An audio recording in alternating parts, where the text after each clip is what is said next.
showing you guys a video. AT&T has cut off my service because, well, I don't know why. Because here's my bill. You can see my bill. This is for November, and I paid it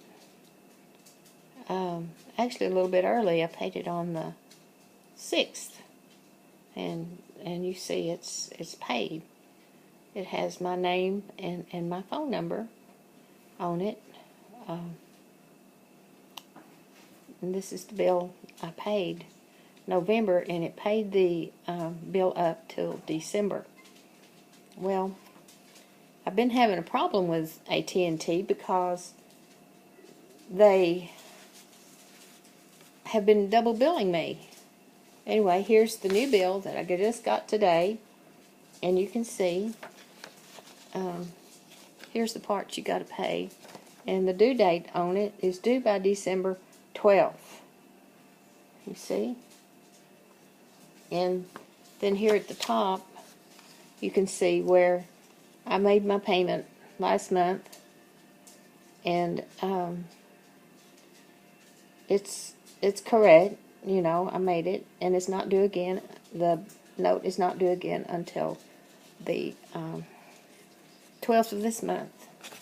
But because I've been having trouble with them and double billing me, I called last Wednesday night and talked to this man, and I don't know, he said, "Oh, we're sorry. Yes, we did. We made a mistake, but the department that made the mistake is porting and, what do you call it? Activation. So you have to go back to porting and activation to get it corrected." Well, this is the first time I hear about this, you know, after speaking to at least, I don't know, 20, 25 different people over the last 2 months trying to get this thing straightened out. And so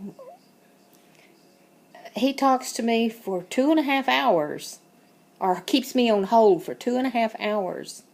And it's not unusual, because every time I call them, it's hours and hours and hours, and it's sent to this person, sent to that person, and no one can fix it. They make promises after promises after promises, but they don't fix it. So after talking to this man the Wednesday night, I spoke to a woman before him, and she sent me to this another department. Well, he tied me up for 2.5 hours, and he said, "Well, Ms. Wolf, what's happened is they wrote you down for 2 different accounts when I only signed up. I'm one 74-year-old woman that needs one telephone.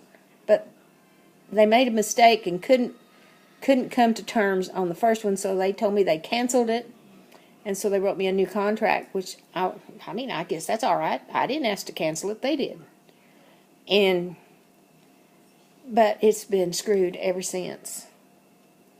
And so, anyway, after talking to this young man, I noticed that most of my service on my phone was no longer active. Like, I couldn't text message, and I couldn't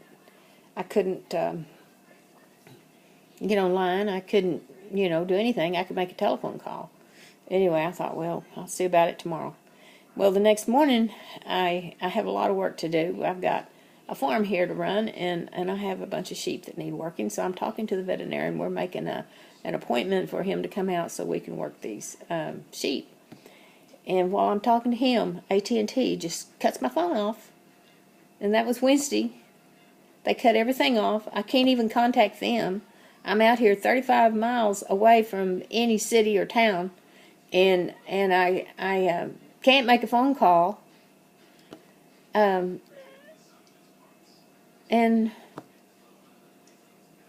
I'm screwed, just flat screwed because of AT&T.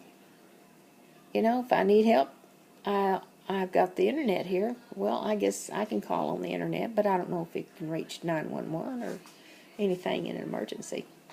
Anyway, my daughter-in-law thinks she can straighten this out. I don't know. I've spent 50 hours with these people trying to straighten it out, and I can't straighten it out. Anyway, that's my story.